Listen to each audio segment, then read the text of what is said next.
ഇപ്പോൾ M V Govindan മാധ്യമങ്ങളെ കാണുകയാണ്, അതിലേക്ക്. അപ്പോൾ പല സ്ഥലത്തും പോകുന്നുണ്ട്, കാണുന്നുണ്ട്.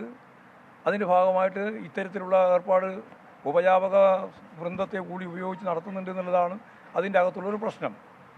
അത് സ്വാഭാവികമായിട്ടും നല്ലതുപോലെ പ്രതിരോധിക്കുന്ന മേഖലയിൽ ശക്തിയായ പ്രതിരോധം വരുന്നു എന്നുള്ളതാണ് കാണേണ്ടത്. പക്ഷേ ന്യായയാത്രയുടെ സമാപനത്തിൽ മറ്റ് പ്രതിപക്ഷ പാർട്ടികളെല്ലാം ഉണ്ടായിരുന്നു, ഇടത് പാർട്ടികൾ ആരും ഉണ്ടായിട്ടില്ല. അത് പിന്നെ എങ്ങനെയാണ് ഒരു ഇന്ത്യ സഖ്യം? അല്ല, ഇന്ത്യ സഖ്യം വേറെയാണ്, കോൺഗ്രസിന്റെ സമാപനവും ഇന്ത്യ സഖ്യവും വേറെയാണ്. അത് ഞങ്ങൾ രണ്ടായിട്ട് കാണാതെ പ്രതിപക്ഷ ഐക്യ അങ്ങനെയാണ്. പ്രതിപക്ഷ ഐക്യത്തിന്റെ ഭാഗമായിട്ട് അവിടെ ഇന്ത്യ സംവിധാനത്തിന്റെ ഭാഗമായിട്ട് ചേരണം, അങ്ങനെയാണ് ഞങ്ങൾ പങ്കെടുക്കുമല്ലോ മുഴുവനാളും.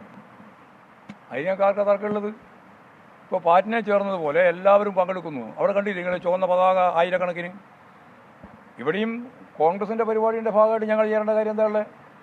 ഇന്ത്യ സംവിധാനത്തിൻ്റെ ഭാഗമായിട്ടാണെങ്കിൽ അവിടെ CPI, CPI അതുപോലെ തന്നെ വിവിധ രാഷ്ട്രീയ പാർട്ടികൾ അവരുടെ എല്ലാം കൂടെ പങ്കാളിത്തം ഉണ്ടാകുക അല്ലേ. സ്റ്റേജിൽ മാത്രം ഇരുന്നിട്ട് കാര്യമൊന്നുമില്ല. അതൊക്കെ സ്റ്റേജിൽ മാത്രം ഇരുന്നിട്ടല്ല പരിപാടി നടക്കേണ്ടത്.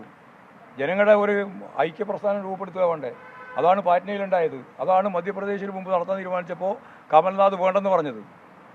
കാരണം കോൺഗ്രസ് ആ നിലപാട് സ്വീകരിക്കുന്നില്ല. അപ്പോൾ ഇവിടെ യഥാർത്ഥത്തിൽ വേണ്ടതെന്ന് വെച്ചാൽ എല്ലാ വിഭാഗം ആളുകളെയും ചേർത്തുകൊണ്ടുള്ള വലിയ ജനകീയ മുന്നേറ്റം ഉണ്ടാക്കണം. അങ്ങനെ മുന്നേറ്റം ഉണ്ടാക്കുമ്പോൾ അതിന്റെ മുമ്പിൽ ഞങ്ങളുണ്ട്. ഈ വയനാട്ടിലെ സ്ഥാനാർത്ഥിത്വം, രാഹുലിന്റെ സ്ഥാനാർത്ഥിത്വം അല്ല ഈ ഒരു വിയോജിപ്പിന് കാരണം, അങ്ങനെയാണോ? അല്ലല്ല, ഞങ്ങൾ ഇത് എടുത്ത നിലപാട് ഇതാണ്. അത് ഇതിന്റെ ഭാഗം തന്നെയല്ലേ. എങ്ങനെയാ നിങ്ങൾ പരസ്പരം അവിടെ? എം വി ഗോവിന്ദൻ ഇടുക്കിയിൽ മാധ്യമങ്ങളെ കാണുകയായിരുന്നു. ഇന്നലെ ന്യായ യാത്രയുടെ സമാപനവുമായി ബന്ധപ്പെട്ട ഇന്ത്യ സഖ്യത്തിന്റെ പരിപാടിയിൽ പങ്കെടുക്കാത്തതിനുള്ള ന്യായീകരണമാണ് എം വി ഗോവിന്ദൻ പറയുന്നത്.